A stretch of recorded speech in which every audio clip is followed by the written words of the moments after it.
So thank you everyone for joining. We're gonna go through in the next 90 minutes about putting together a continuous ML stack. Um, we are, let me go to the next slide. Great. So a bit about us before we're diving into the technical stuff. We're Superwise. We're developing a model observability platform in the MLOps domain to support high scale for machine learning systems.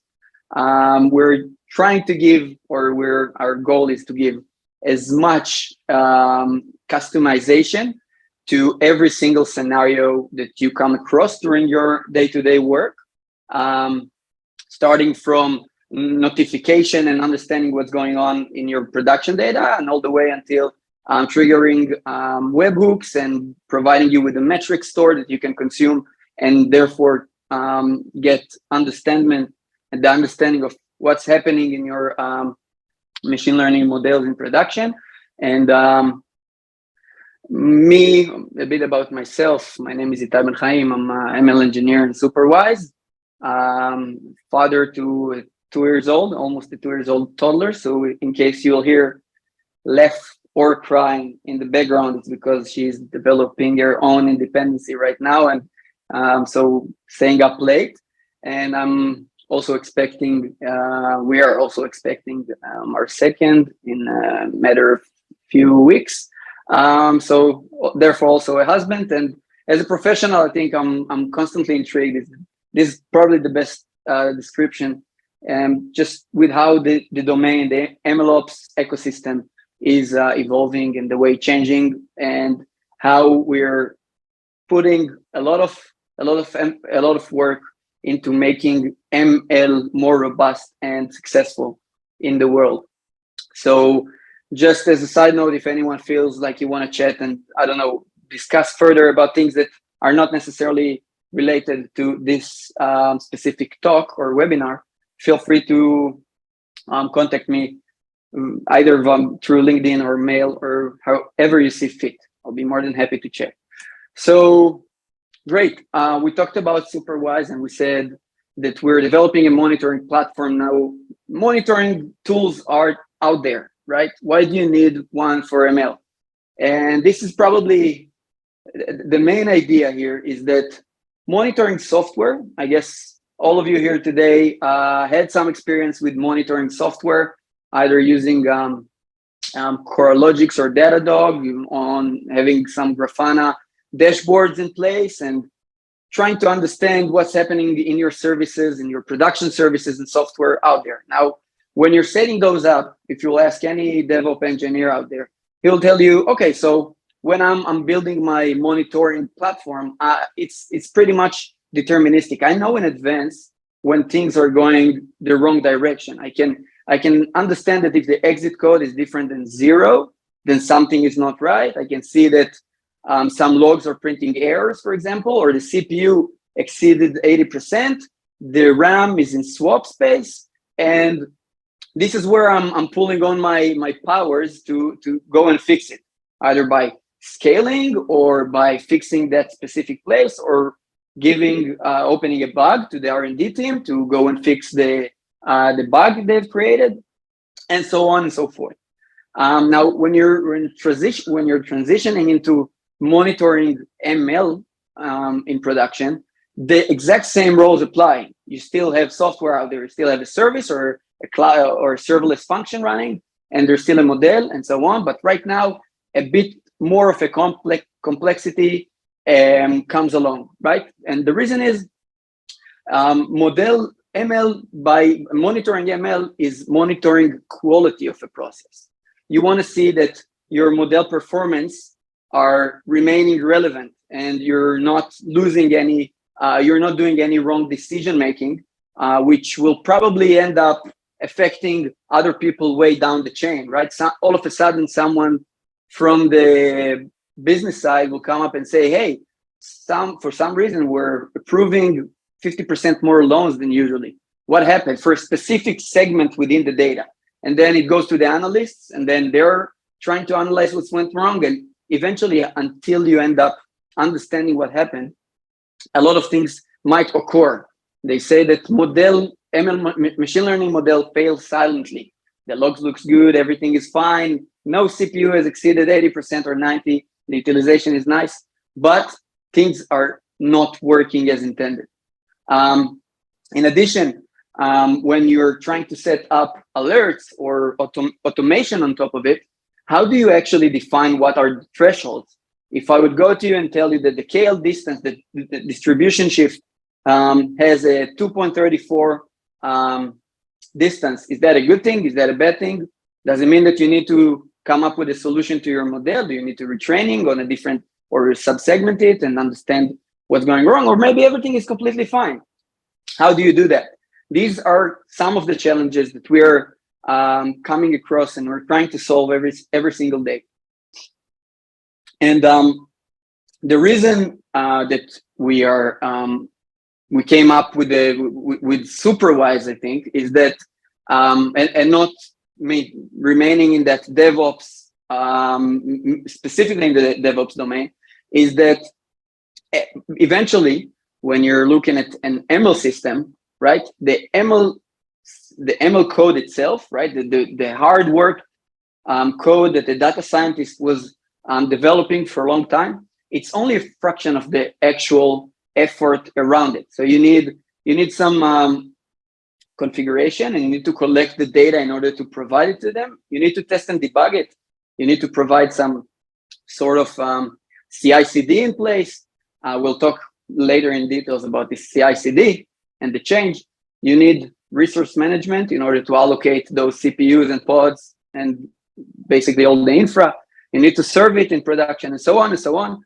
And the thing is, and this is a paper, this is taken from a paper that Google wrote a few years back. It's within this presentation, where they try to explain the differences in between and the maturity levels of organization that are developing ML systems. And they came up with 5 differences that I tend to agree and pretty much feel that this is what differs it, is that usually ML systems are being developed within a data scientific or data science oriented teams. They're still ML engineers, but most of the work or the development work is being done where the team is more focused on the exploratory data analysis, on the experimentation part, model development, and so on and so forth. In more of it, the development is also completely different than pure software. The development is experimental by nature. You want to try different parameters, different features, see what works better, what's not, different models on top of them. Sometimes you want to chain multiple models. You need you need a way to reproduce and see what's the better direction and what's not. Testing also gets a bit tricky because we're testing this software exactly like we tested any other software. We said it a few seconds ago, but right now we're also adding a few other dimensions maybe to the testing. We need to validate the data. We need train model quality evaluation, and we need model validation. We need to make sure that the model is good enough for production. Deployment, also a bit of a change because we're no longer deploying some offline and machine learning that will be triggered manually whenever needed. We're pretty much deploying a system. You want your orchestration tool or your workflow manager in place, and it needs to talk to some other inference service in real time, and you need it to talk to some registry and metadata store and feature store and many other components that are deployed right now together.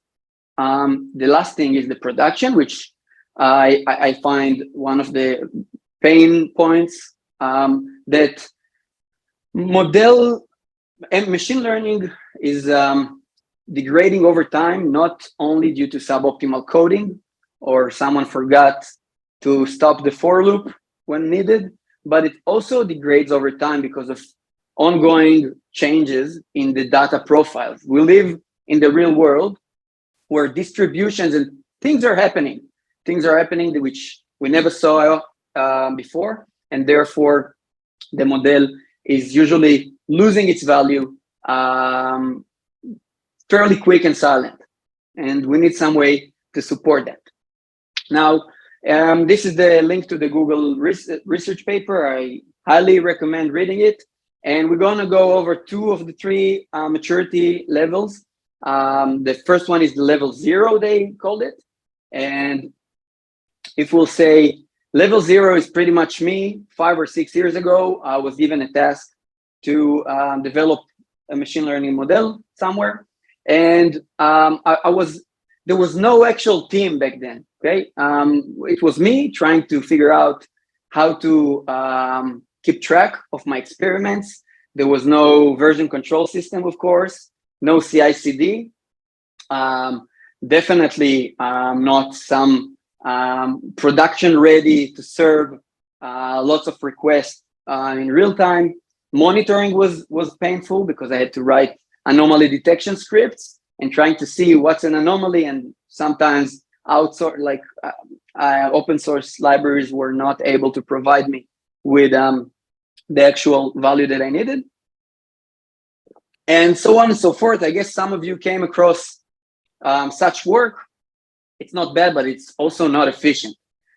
This is probably one of the reasons that, this is what I heard, 85% of the machine learning software that is being written does not go into production because it's not easy to trust, okay? Because there is no one supervising it. And I was not intending the word game. Okay, the second level is introducing pipeline. And this is where things get a bit more interesting. And this is what we're going to do today as well. So right now, I hope that you guys can see the actual diagram here. But on the upper left side, there is the ML or the data scientists area where they are extracting data from a feature store. They're doing some analysis on top of it, trying to understand the different distribution, feature importance, correlation, and so on. And then they're going into steps that are quite symmetric to the production stage. They're validating the data, making sure that there are no nonce and the distribution fits in a way to the real world, or trying to describe as best as possible the distributions in the real world. They're doing some data preparations for the model to ingest and work with. Afterwards, they're training the model on multiple different ways and hyperparameter tuning and so on. After the training is done, they're evaluating their results, validating it, and if it's good enough, they can push it into some repository. And this might trigger an automatic pipeline, or someone will get notified on it, and you will be able, some ML engineer, data engineer, someone from the engineering, the one that's responsible for productionizing that very expensive, valuable model, Pickle or Joblib or many other serialization protocols. And then it triggers a new pipeline. This pipeline has similar steps, not necessarily the exact same data will flow. The reason is to have some sort of validation data set that the model has not seen before.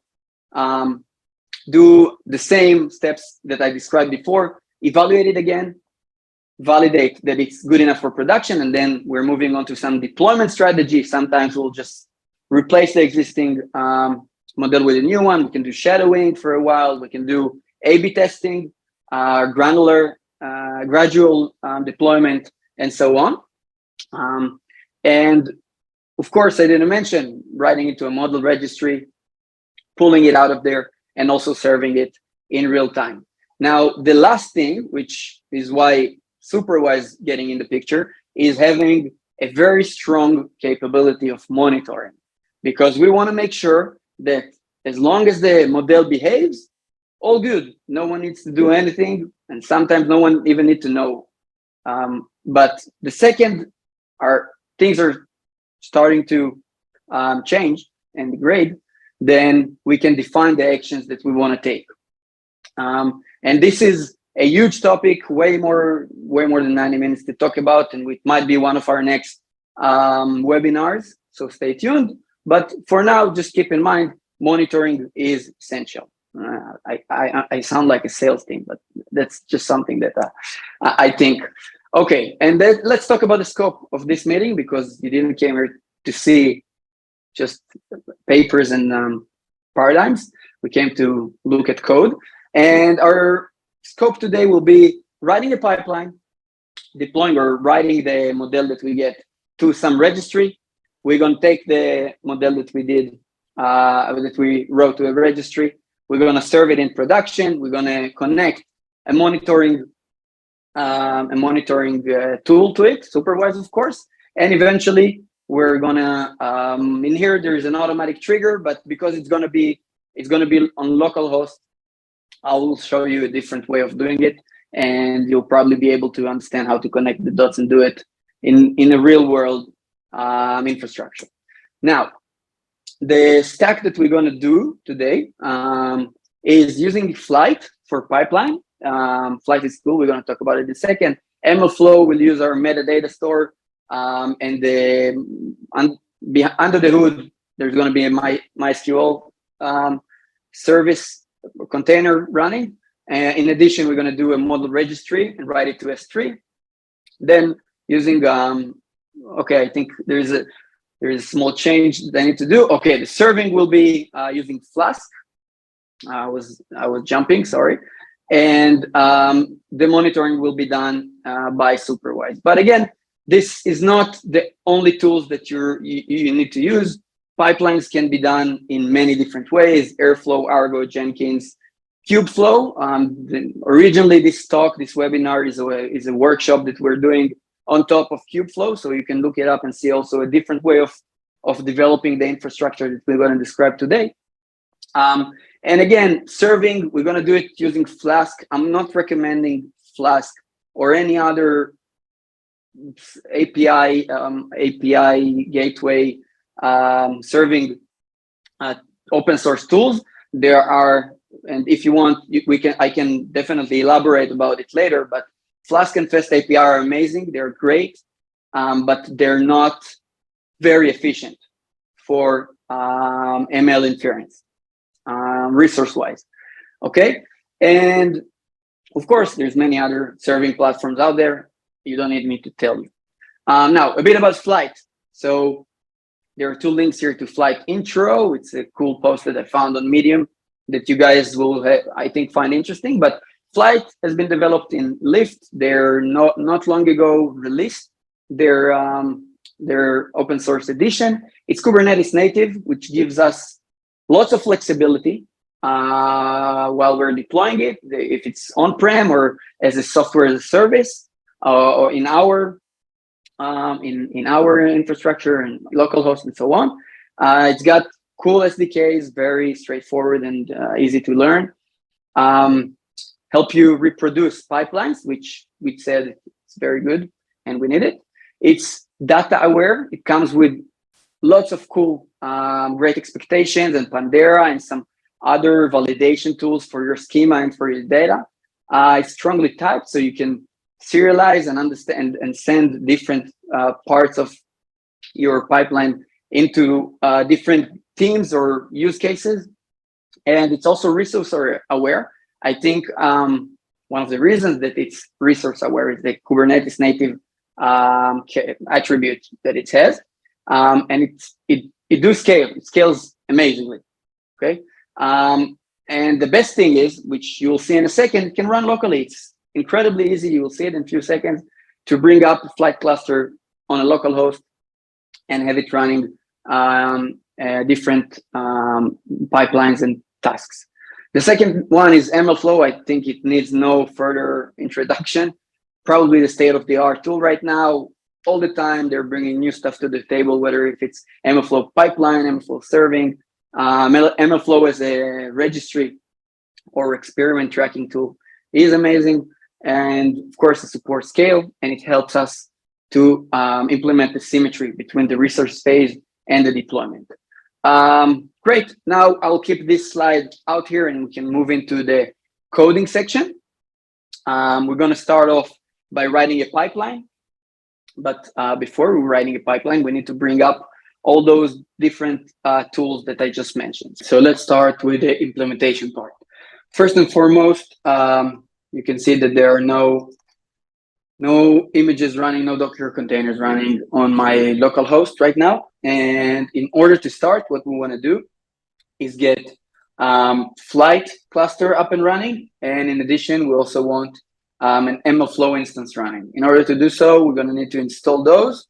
I already have them installed, but as part of this notebook, you will see how to get those. In addition, MLflow, we're going to do some we're going to make it a bit more complex, and we will run MLflow using 3 different Docker containers. The first one will be the actual MLflow server, which will be our tracking server. In addition, we're going to run a MySQL server that will be able to keep our metadata in. And finally, we will spin up an Nginx reverse proxy server. So we will be able to talk to S3 and write our models into, and this will basically be our model registry. So in order to begin, we're going to start by running Docker Compose, and I just want you to see that I have here an environment variables that I'm using, and the reason is let's open the Docker Compose. Great. So first and foremost, the DB service. This will run on this volume, and it's going to need 4 environment variables that I will provide from the NS file. I will expose port 3306, and the image will be a MySQL server. The second one will be a web. This is the UI that we're going to play and look at the results in. We're going to expose port 5000. It's going to use network front-end and back-end, Docker network. And this is the command in order to run MLflow. Exactly the same command we'll be able to run if we will take it locally and run it. And of course, we need to expose the credentials to S3. And finally, the Nginx service, pretty simple and straightforward. You can see the configuration for both MLflow config and for the actual Nginx.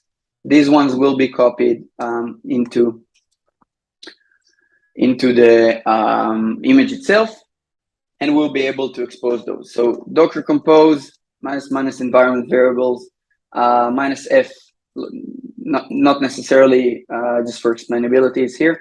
Up and build the images if needed. We're going to run this one.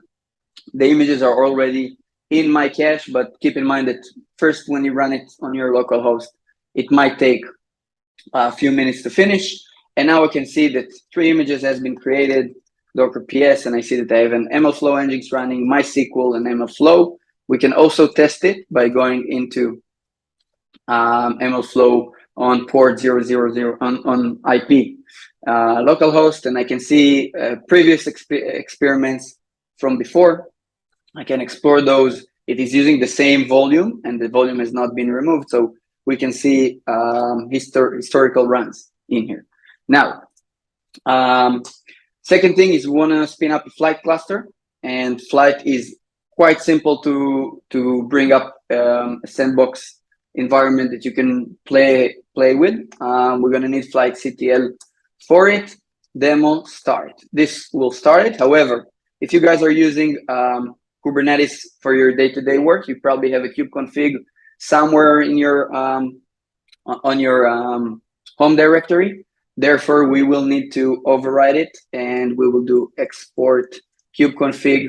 Use the one that I have in here. You can get it from Flyte, and you can see the actual config in here just to help us connect to it later. Now, Flyte CTL demo start. We'll start running. We'll spin up a K3s cluster, which is like Kubernetes, just like Minikube. It's a very light installation of Kubernetes that you can bring up very easily. And it will also give us the flexibility of logging into it, looking at the logs, understanding if something is go wrong, run kubectl describe on a pod, and make sure that everything is running as intended. This is a very powerful feature here when you're using cloud platforms for workflow orchestration. For example, Vertex, when you're using Kubeflow, it's amazing, it's great, it's super easy and simple to run and get impact, get value from it. However, when you want to see what's going on in the actual pod, things are getting a bit more tricky. You need to use the logs and what they're exposing to you. In this case, you can actually log in, play around with the configurations, and get things running. Now, while it's bringing those three different namespaces up, we can start looking at the code that we will be running. And this will be, everything will be in a Jupyter notebook again, but this is mostly something that we are running from some script or code base, and we want to have the CLI available. Therefore, I will show it in VS Code. So many imports here. You will see them in a bit. To be honest, logging is no longer necessary. I changed it. So we're going to use Flyte plugin for Pandera. I don't know if you guys heard of Pandera. We'll see an example soon, but it's a very cool schema validation package for pandas.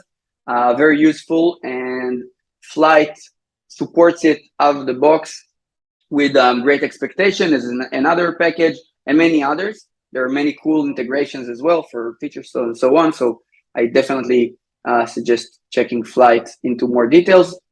We're going to use very simple sklearn objects and modules just to show very basic concepts of data science. Again, there's not going to be any fancy machine learning training and feature engineering. Here, we're just trying to show the paradigm itself about how we can quickly bring up an infrastructure. So if I'm doing an oversimplification of something, for example, a twofold cross validation, then don't hold it against me. I'm just trying to do things quick and make you see the impact as soon as possible. So these are the packages that we're going to use from sklearn. Superwise package is also needed because we want to register our created model to some monitoring platform.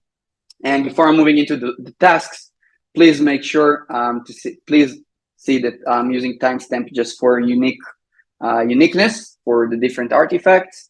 The model name would be Diamonds Predictor, the local IP that I'll be using in order to communicate from the K3S pods that we run, the Flyte workflows basically, into MLflow, which is on a different container. I'm going to talk, all of them are going to talk through the bridge network, flowing through my local host. Okay, so everything will be exposed. And a way to check it is just by running IP address and grep en0, and you can see this is the IP that I'll be using now. Okay, great. Data splits, it's not supposed to be here. It's supposed to be in the validation, but I wanted to show it just in advance. This is a great way of defining in advance the types, the schemas that the workflow will use. So in this example, I'm going to show you the train test split. It's from the prepare data step. We'll reach it later on, but you can see that I created a name tuple called data splits, and it's going to return a tuple of 4 different data frames, and the data frames themselves will be of this schema. Now, I'm showing it to you right now, and maybe it's a good time to get some context. The story that we're going to tell today is that we will create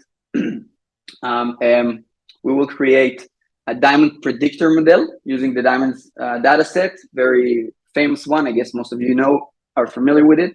And those are the features. We're going to have the price, which is what our label, basically, the ground truth. We're going to have caret. It's an integer. It's not an integer, sorry, it's a float, numeric. Cut, color, and clarity are categorical, and the rest are numeric as well. Therefore, when I'm defining the schema that I would like to accept as the X train or the train data, this will enforce it. If something will change, the ETL in the data domain will change, and things will reach out our Flyte pipeline in the wrong structure. we will raise an error and nothing will flow. We will not release any model that is not suitable for this schema, which is great. It's pretty much like Pydantic for validating API requests, just for schema validation for data. So also a very good tool to use. The second one will be the target series, which is the price data frame basically, but I kept it as a data frame just for the validation. And that's how it is. This data splits will be used later on. We're going to use MLflow set tracking URI using the local host that I just specified on port 80. And we're going to set a new experiment, and let's give it a new name. We're going to call it Webinar Diamonds Predictor Serving Pipeline. Great. Now this thing will run once. It's not going to run each time that we will spin up a task or an orchestrated step process. It will run only once when we're executing the actual workflow, the pipeline. However, those variables will be reached. What Flyte is doing, actually, it's serializing them, and then it's using protobuf, I think, in order to inject them into the different steps. Now, let's go down a bit and see the actual workflow. And we're going to start very simple by running only the extract data step.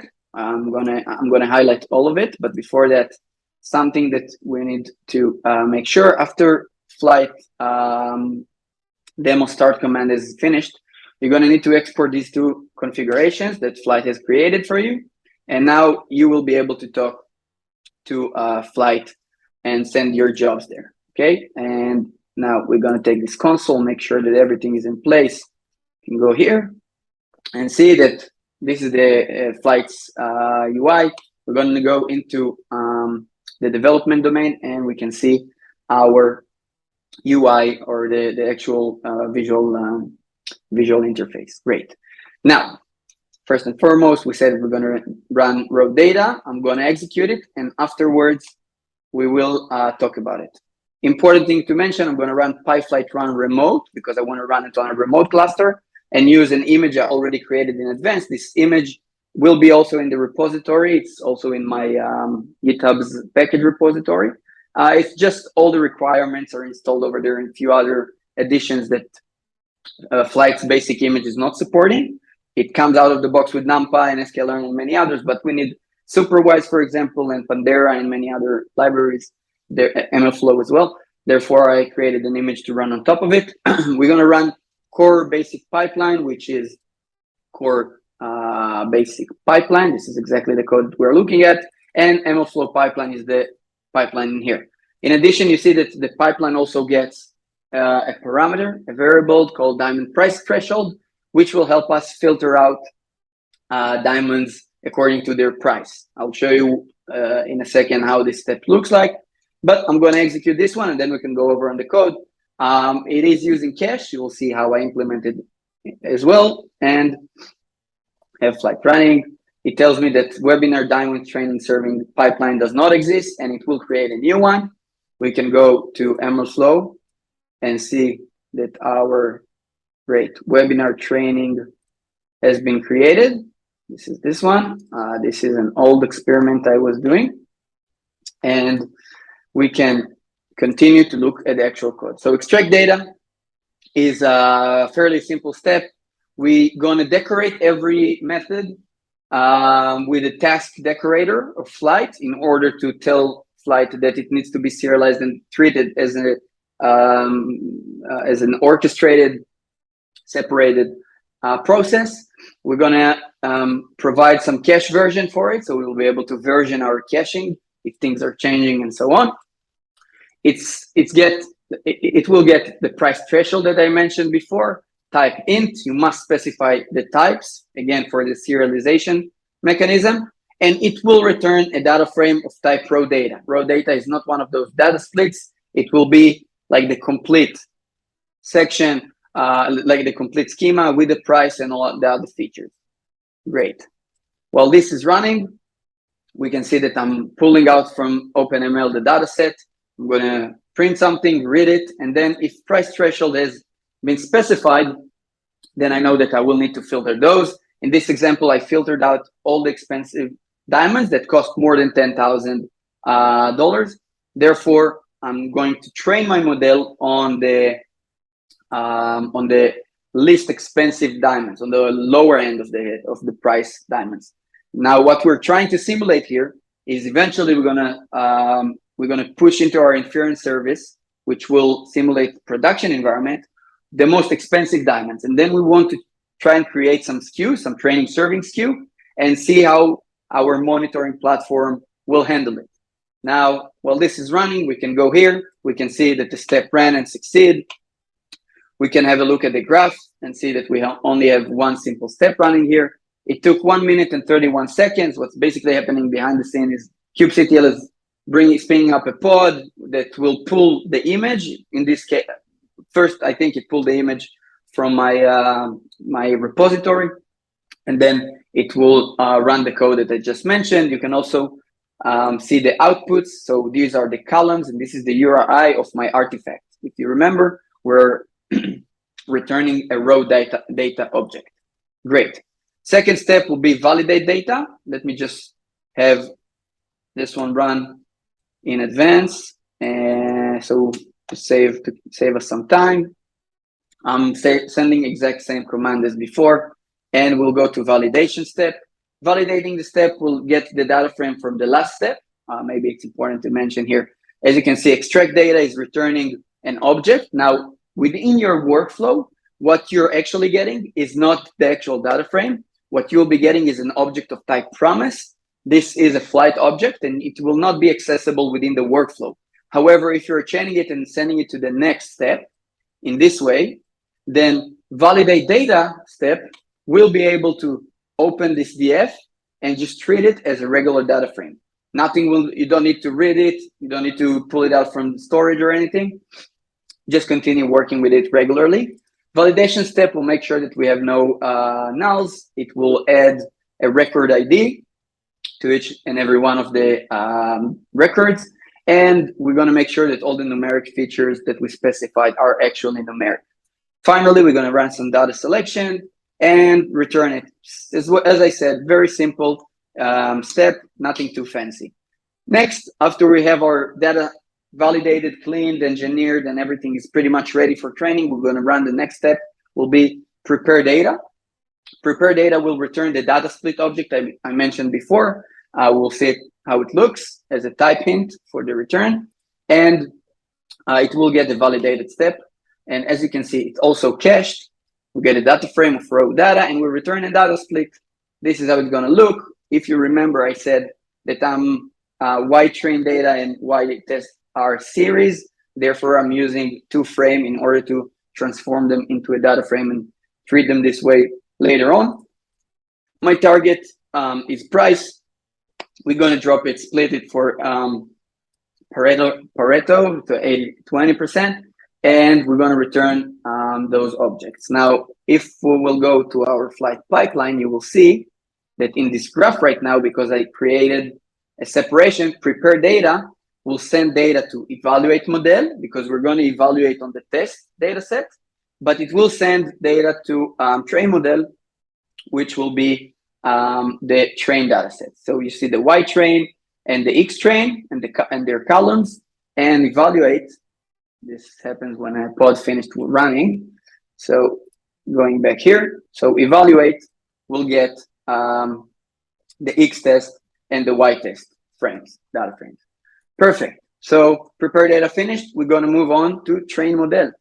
And this is where we're starting to use more complex features. We're going to specify timeout because training might take a bit longer than the default. And we're also going to allocate 2 CPUs because we're going to run the K-fold in a multi-process and some other things you'll see in a second. Then more memory because I'm loading the model and I'm loading the data and I'm duplicating them as well in the memory.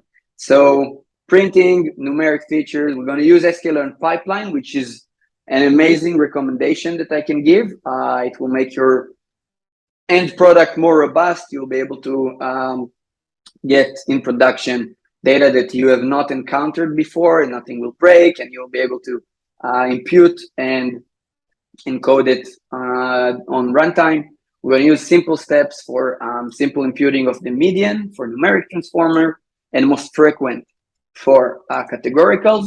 And we're also going to run one hot encoder for the categorical features in order to transform them to numeric ones.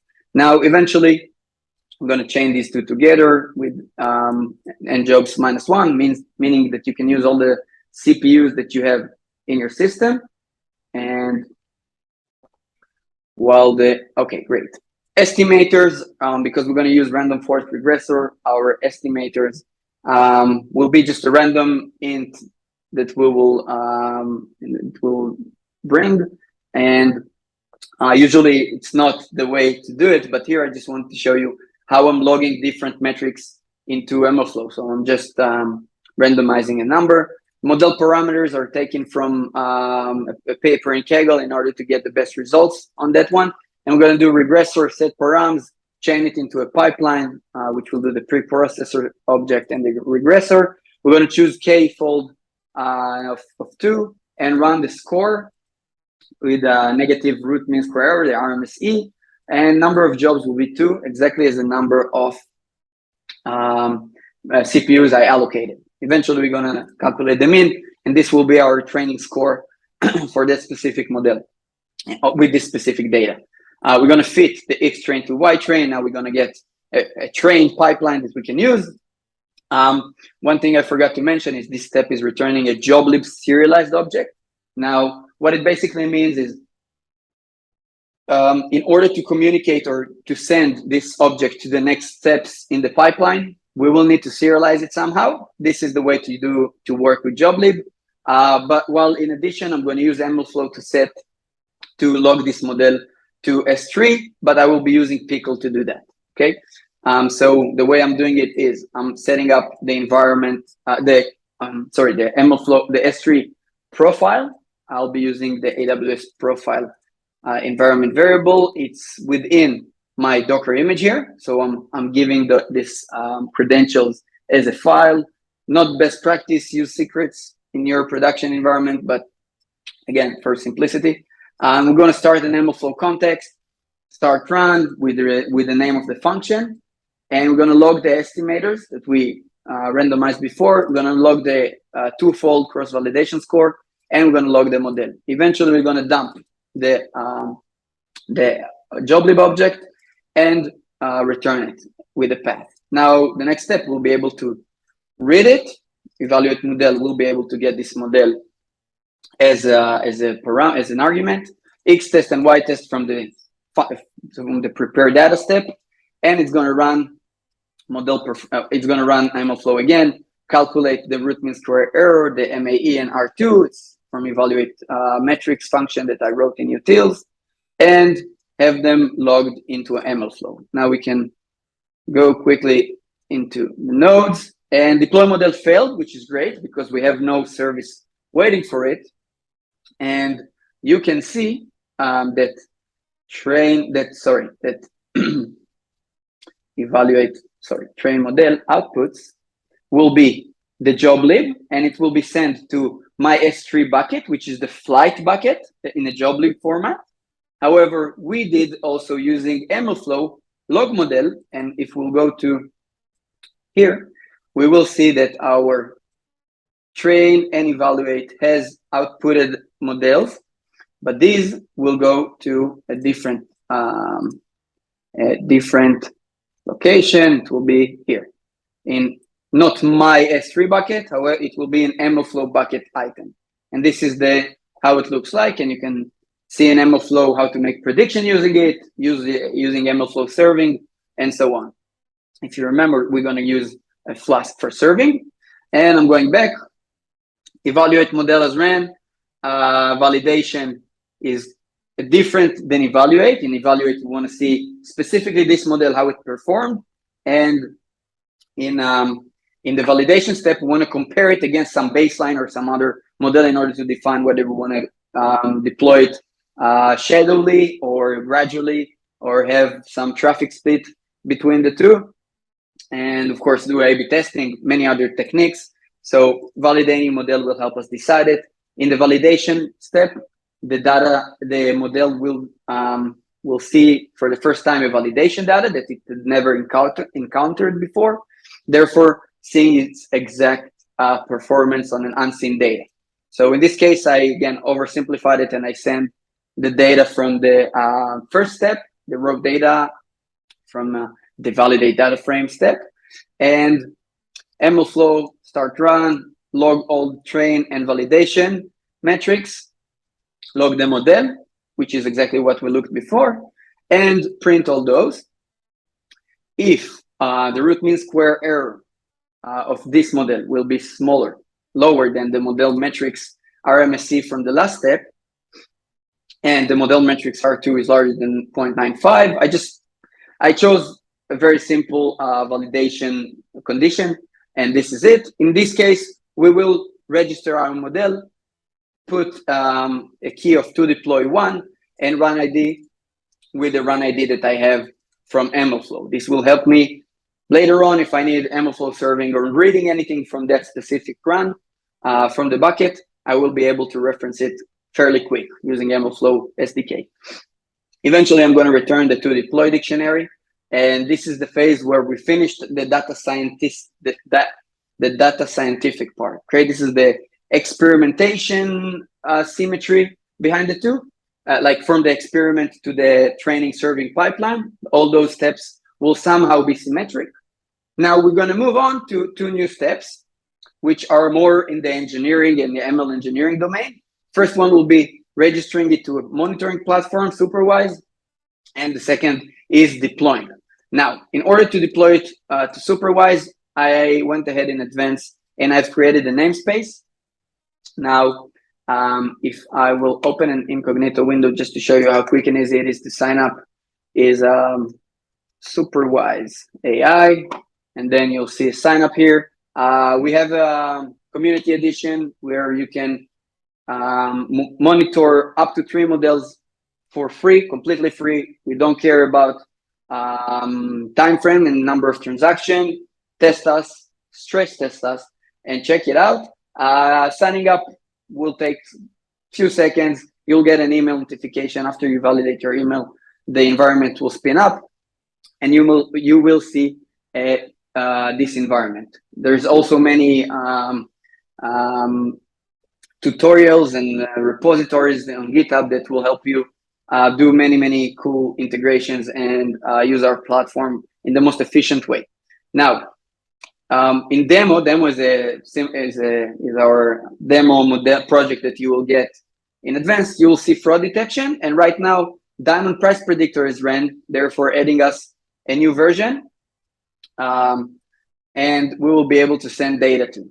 Okay, this one is from last night, and this one is from today, and we can start playing out with the system. Again, maybe cool thing to see here is that we can Docker PS log into our Kubernetes K3s cluster, and let's do exec with a bash process, and then you can see kubectl get namespace. To see the namespaces that Flyte is using, we said that we're using development, therefore kubectl get pods will show us the steps that already completed. This is their age, so because this one is the oldest, this is the data. The extract data step, and so on. The last one is, before the last one will be this registered to Superwise, and I can go and do kubectl logs on that and have a look at the great. And on the output is the model ready for deployment. That's true. We'll see the code in a second. Registering a new one. The model already has one version, and it's gonna tell you that it already exists in Superwise. And now maybe in order to have a brand new model and get it separated, I'm going to rerun this step, and then we're going to go over it. Let me just change the name. Let's call it, it's this page, great. Let's do webinar. Perfect. And let's run it again. Because we have caching for the first 3 steps, train will run again, and we can go ahead and look at these two. Deploy model is also important. I want to go over it shortly. So registering to Superwise, we'll get a deploy dictionary with the model name that we want to use. Sorry, not with the model name, with to deploy. And this will let us know if it passed the validation step. If it did not, and it's false, then we're not going to do and register it to Superwise. There's no need to monitor a non-existing or non-validated model. Then we're going to use Superwise's client object. Usually you can specify here the client ID and the secret. However, I have created them as environment variables within the Docker image. Therefore, just running this one will give you all the permissions. We're going to register the new model to Superwise, check by the name if this model exists. We're going to register a new model in case it does not. And as I said, it does not exist. We're going to create a diamond model. This is the description. New model create, model ID is the model ID. We're going to need it. And first version will be true. Afterwards, we're going to take the baseline data. Baseline data, I'll go down here below. Superwise baseline data is the validated data that we get from this step.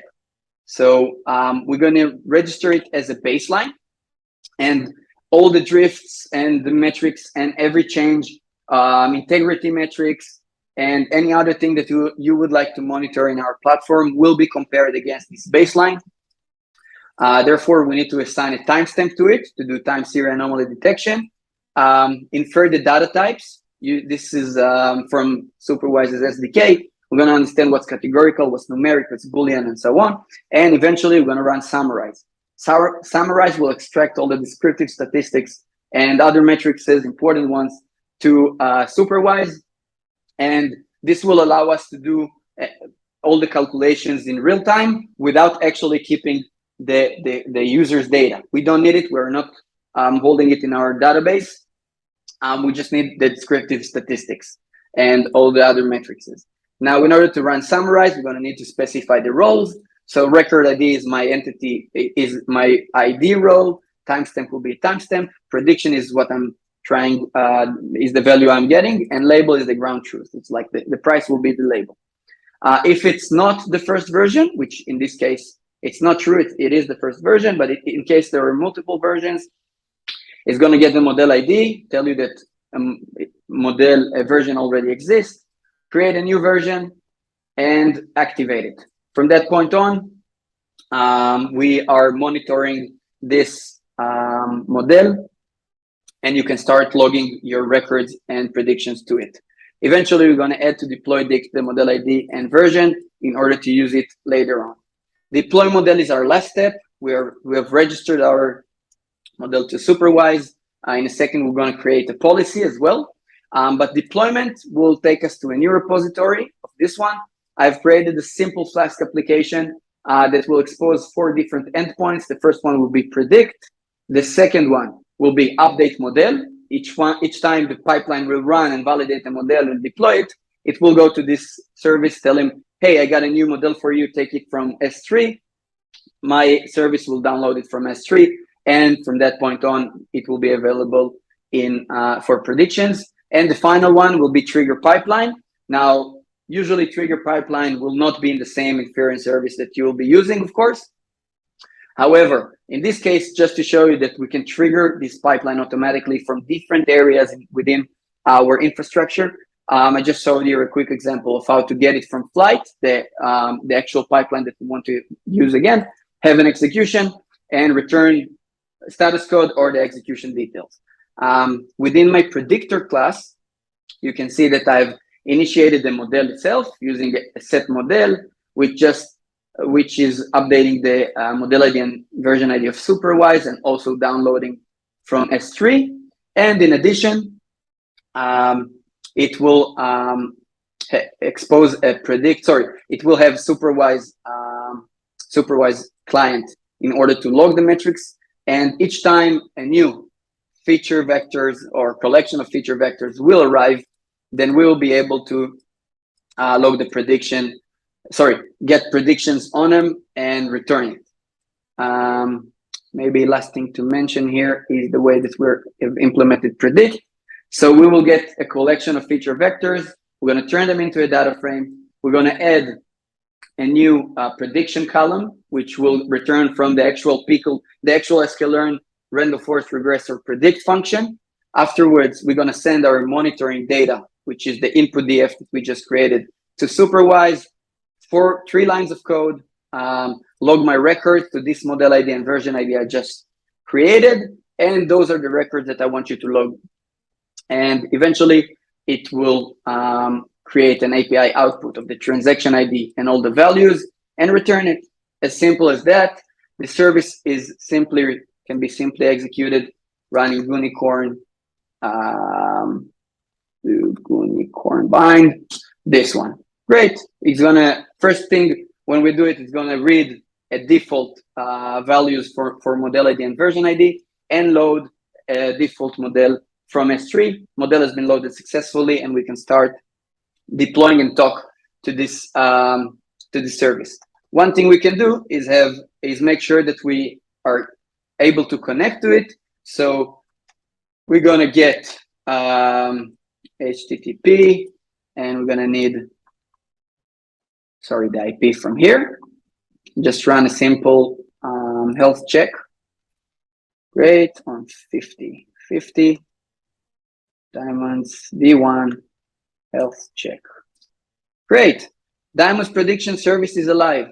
Great. This is what I got. This is the output that I wanted for the health check. Diamond's prediction service is alive, meaning I'm able to talk to my service on my local host from K3S, from Flyte. Okay.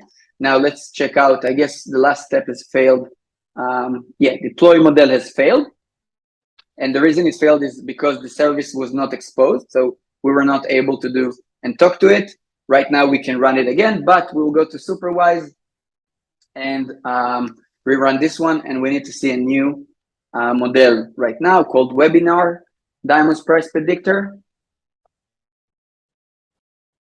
Great, here it is. We can go and log into it, and we can see the baseline. It's got all the calculations, and we can see the price and its distribution, and so on. One version that I have right now, the categoric feature, numeric, and so on.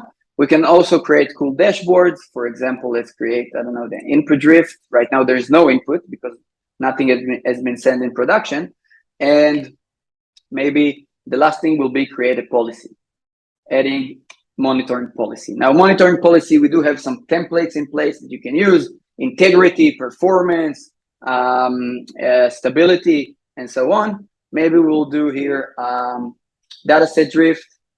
I will edit the template if you guys don't mind, just to show you that you have options to get Superwise to understand what's the threshold for your features. You can also specify them yourself. At least after 1 day or one day of data being sent, raise an incident. We can segmentize our data. For example, take only the diamonds with I don't know, more than 1 carat, and where their price is lower than 10,000 USDs, for example. And this will be a segment, and we'll be able to apply policies on top of it. Right now, to keep things simple, we'll just use the entire data set.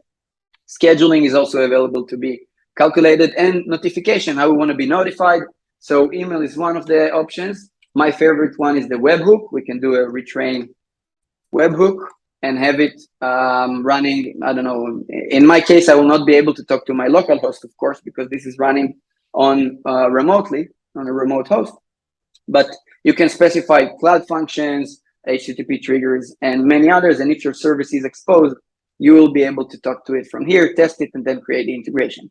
Therefore, there will be a service listening to incidents that has been discovered by the platform and reacting upon them. Maybe consuming all the metrics that Superwise has collected about the production data and the changes of the drift. Understand if we want to retrain maybe, or subsegment our data, or maybe recalibrate our model because, I don't know, inflation has rose. So 7% of inflation has completely changed the way that we were approving loans. And maybe you want to separate your current model into 2 different models for 2 different subpopulations, many other concepts. But again, we are oversimplifying things. This will be our notification. policy, okay, because we're just notifying right now. And there you go. You can see it has been set and there is a model in place. Now I will run the pipeline again. Right now we have a model, we have a service that will be able to get responses. So I'll go back here. I will run it again on the price threshold. And it's probably going to take, let's see how long the last one took. So training is 49 seconds. Okay, it's going to be 2 minutes approximately. So let's see how it's going. Great. I got to get the new pipeline running. Perfect. And it's already here. As I told you, these are cached, therefore not needed to be re-ran. It's train. Okay, train is cached as well. So okay, I forgot. I thought it will retrain again, but evaluate model is not cached, therefore it will run and reevaluate the model. It also tells you that it has been cached before. Everything's supposed to run fairly quick. Maybe the summarize step will take a few seconds in the registering to Superwise, but maybe that's a cool way to show you how you can look at the log attached to it, to an existing running. Let's see, kubectl get. I think I have it in here. Logs. Okay, that's an old log. Let's do kubectl get pods. So you see, we have few running right now. This probably has been evaluate, ran for 64 seconds. Let's look at its log.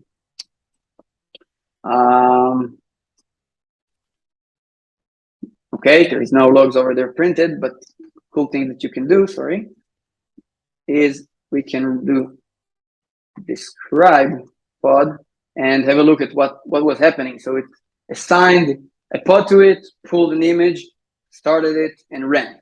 So if something is going wrong, of course it's using min.io. Many other information is available in here, and you can check it out and see. That's the beauty of it. Think about it. We just, in one command line, Flyte CTL demo start, we brought up a full Kubernetes cluster that we're able to play around and check and look into it. And everything is very simple and easy to use. Now, registering to Superwise will probably take a bit longer, and it will add a new version. Probably didn't finish, so currently we'll see only one. And afterwards, it will deploy. Great. There you go. And we can see here shortly that our service will get a request to update a model with the new model ID and version ID. And we will be able to see in Superwise. Great. There you go. So new update Superwise model to monitor model ID 47 and version ID 41. This is the model that we got from the previous step. This is like the actual updated one. You can see that here it's CBFB and here it's 04 something. It's different. It's a new model, and the model has been successfully loaded. Now in this time, we have a deployed model that is ready to get predictions. We can go ahead and see in MLflow our data. You can see that we have here many metrics that has been collected throughout the different phases, the mean average error and the R2. We're doing pretty well in here. And we can also explore, I think I logged in the evaluate step, a cool artifact. I think it's this one. It's the artifacts. Great. So we have a price scatter plot that I use just to show the comparison, a visualization of predicted prices versus the actual price. And I see that maybe because of the cache, I'm getting very a small section of the diamonds. It's not how it was supposed to be. Let me just go ahead and see my price. Okay, great. So you see, I had this one in here. Therefore, my data frame was not complete. For still, this data frame will return all of it, train the model on top. Again, it ran very quick because of it, so we're good with it. And now we can go ahead and start sending production data. And sending production data is fairly simple. I have here in the actual Jupyter notebook that you will get a step. Let's clear this output. We're going to do count 30. And we're going to send 30 days of data. We're going to read the data set again. We're going to separate it into expensive diamonds and the training diamonds that we used. We're going to send it to a local IP. The Jupyter notebook is running locally, and we're going to send the prediction to this IP. The count will be 30 days. Each chunk will be, let's do 500, and we're going to research the index. Now, when I will run this, let's run all of them. Great, great, and great. So we're sending from 30 days ago, and now we're sending from 29 days ago. And you can see here that my service is getting 500 predictions, predicting on top of them, logging them to Superwise. 500, predicting them to Superwise. And again and again. It is running, and you will see, by the way, I think it's sending very expensive diamond from the beginning. So I think at some point we'll get nuns. Yeah. Makes sense. I will be able to stop it right now. The reason is I wanted to create a drift. So let me just make sure what went wrong. But just to keep things simple, let's go to our data ingestion screen and see logs. In addition, just before that, let me just make sure. Okay, so all those 500s to my model has been sent. They've been processed, and we'll be able to look at them. Just by clicking in here, changing from baseline mode into production mode, you'll be able to see the distribution has changed. Just 1 second. It is being calculated right now, I guess, because we're doing it pretty quick. So a few more seconds, and it will be available in here. Let me look why we are sending. Okay, if count is smaller than 10.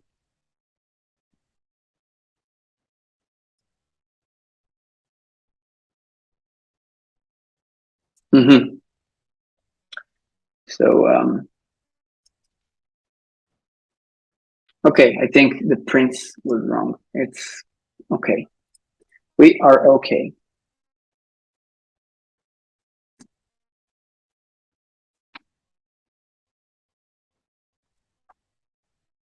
Perfect. So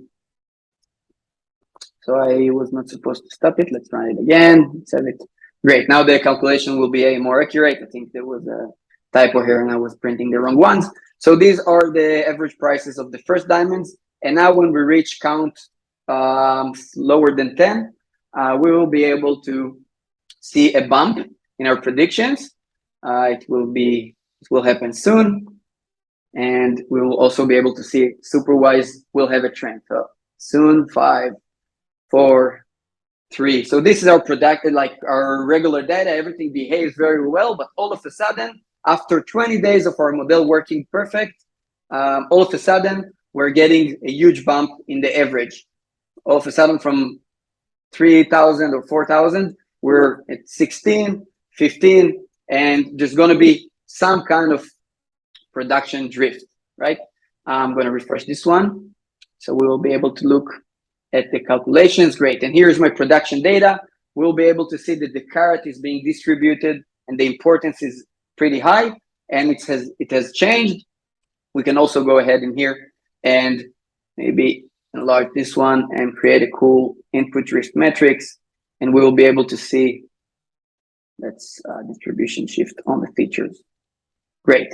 So we can see that long time ago everything was pretty well, and then there were bumps. This one, last 10 days, also a bump. We see that the data for different feature is happening, and now our policies will discover it. Now, it will not happen instantly. Basically, what we're doing there, for each feature, we're going to extract all the segments, and we're going to do many calculations to compare them. So, and for each feature that we have defined in the policy, which are all the features, we're going to do a lot of calculations. But eventually, the connection, the idea here of the continuous training, when this incident will occur, it will trigger a webhook that will reach your service listening to it. This is an example of how in fraud detection we are recognizing a drift. Let's enlarge this. So there it is. You can see here that there is some drift that we understood, we can compare it to a baseline and see the different changes within that time frame and so on. And therefore, our service here will get a training of type, it will be something like curl post. Sorry. Let's go to this one. I just need to remember this one, trigger baseline. Great. So it will be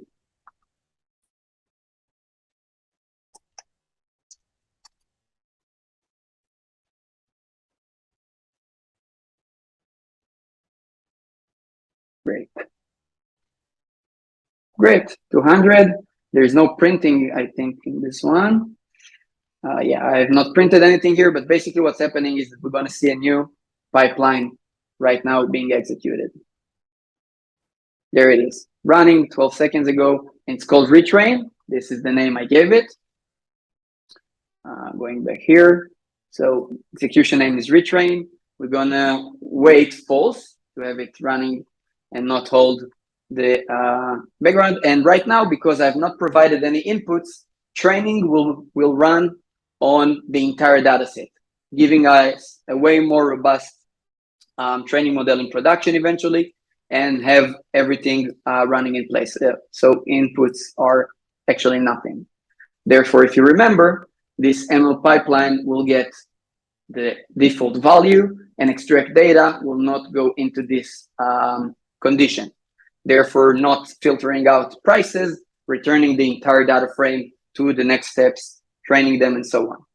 So this is hopefully I hope that you guys understood how everything works. Maybe we'll do a short recap on it. So we've created the pipeline using Flyte. We brought up a Flyte cluster. We ran data extraction, trained it on least expensive diamonds. Then we validated the data, prepared it for training. We trained the model. It's an sklearn pipeline that was had preprocessor and a random forest regressor. After that, we evaluated the model, extracted and wrote into MLflow some cool artifacts and metrics and parameters. Eventually, we did model validation, deployed it to Superwise, registered it to Superwise for monitoring, and deployed to a Flask endpoint. Everything is super reproducible. We are able to look into MLflow and see all the steps and everything that happened and what we need to extract from where and what caused those results to be resulted. Eventually, we brought up a Flask service that was able to predict in real time chunks of 500 records each time. All of them has been recorded into Superwise's platform and are out there for investigations and understanding. We were able to do create a webhook notification that will trigger remote pipeline execution that will retrain and run it again, deploy it again, and do everything. We have a full cyclic platform that is able to talk to itself and improve in time. Maybe for final, this is the timeline. So my takeaways from this, and if you have any questions, feel free to reach out and talk to me afterwards, are work with pipelines instead of just pickles. This is sklearn pipeline. Okay, so we want a preprocessor with imputation and scholars and all the one hot encoder and so on, and then reach to the actual step in order to reach to the actual sklearn ML model or any other ML model. We're going to do continuous training. Should be data driven. Don't just say retrain every 90 days, every 30 days. There is a better way to do it. You can consume metrics from monitoring platform, understand how to do a retraining continuously and robustly. And this is maybe one of the strongest features that Superwise is giving you, this metric store that will help you decide. And in future webinars, we will expose our retraining Jupyter notebook. It's also available in GitHub if you want to explore it. Choose the right tool for your needs. So Flyte might be a bit complex to bring up for production level, you will need a Kubernetes cluster. You will need to expose all those IP, all those ports, and have it talk with different secrets and config maps to different components within your system. But after you do that, you get a lot of flexibility and everything is transparent and scaling amazingly. However, sometimes when you want to run fast and create impact without the overhead of infrastructure, maybe you can start off with Kubeflow on top of Vertex or SageMaker. You can use different vendors or cloud services and platforms to have an impact and value fast. And after you're understanding whether it's the correct orientation direction, you can decide whether to use this one or move to Flyte. The final thing is retraining is not always the solution. I think it's part of what I mentioned earlier. Thank you all for joining. Thank you for taking the time. I hope it was valuable to you, and I'm more than happy to answer questions offline. Good luck. Thank you very much. We're Superwise. Thank you.